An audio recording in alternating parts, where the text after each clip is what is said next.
Sharad Phulkar original education या आपल्या YouTube चॅनलवर सर्वांचं स्वागत आहे. आज महत्त्वाची बातमी लोकमत पेपरला आलेली आहे. राज्यात शिक्षक नियुक्तीला हिरवा कंदील अशा शीर्षकाखाली बातमी आपण वाचणार आहोत. म्हणजेच शिक्षकांसाठी हिरवा कंदील म्हणजे आनंदाची बातमी असं गृहीत पकडून तुम्ही या चॅनलवर जर नवीन असाल तर या चॅनलला कृपया लाईक, शेअर आणि सबस्क्राईब करा.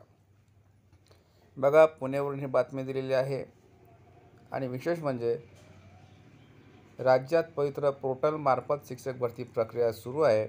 शिक्षण विभागाने शाळांमधील रिक्त पदावर नियुक्तीसाठी गुणवत्ता यादीनुसार पात्र उमेदवारांची शिफारस केली होती. मात्र लोकसभा निवडणूक आचारसंहिता लागल्याने 1 महिन्यापासून नियुक्ती प्रक्रिया रखडली होती. दरम्यान शिक्षण विभागात शिक्षकांची नियुक्ती करण्याबाबत केंद्रीय निवडणूक आयोगाने शुक्रवारी परवानगी दिली. त्यानुसार ज्या जिल्ह्यातील मतदान प्रक्रिया पूर्ण झाली आहे तिथे नियुक्तीसंदर्भात कार्यवाही करण्यात येईल, अशी माहिती शिक्षण आयुक्त सुरेश भांडरे यांनी दिली. पवित्र पोर्टलमार्फत आज दिनांक 25 फेब्रुवारीला गुणवत्तेनुसार पात्र उमेदवारांची निवडीसाठी शिफारस असलेल्या सर्वसाधारण गुणवत्ता यादी व्यवस्थापन जाहिरात न्याय प्रसिद्ध करण्यात आलेल्या आहेत. त्यानुसार पात्र उमेदवारांची कागदपत्र पडताळणी करून समुपदेशनाद्वारे नियुक्ती प्रक्रिया ज्या ज्या ठिकाणी अधिकारी सुरू करण्यात आली होती.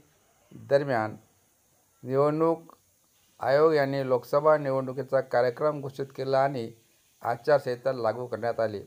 आचारसंहिता कालावधीत नियुक्ती संदर्भातील कार्यवाहीवर निर्बंध आले. तथापि या विषयाची तातडी तसेच न्यायालयीन आदेश विचारात घेता नियुक्ती प्रक्रिया सुरू ठेवण्यास परवानगी मिळण्यासाठी या कार्यालयाने राज्य शासनामार्फत केंद्रीय निवडणूक आयोगाकडे प्रस्ताव सादर केला, अशा आशयाची ही बातमी आहे. याचाच अर्थ आता पटकन जसे जसे निवडणूक संपतील मतदान संपतील तसे त्या ठिकाणच्या शिक्षक उमेदवारांना ज्यांना समजा या ठिकाणी नियुक्तीचे आदेश मिळाले आहेत त्या ठिकाणी त्यांची नियुक्ती केल्या जाईल.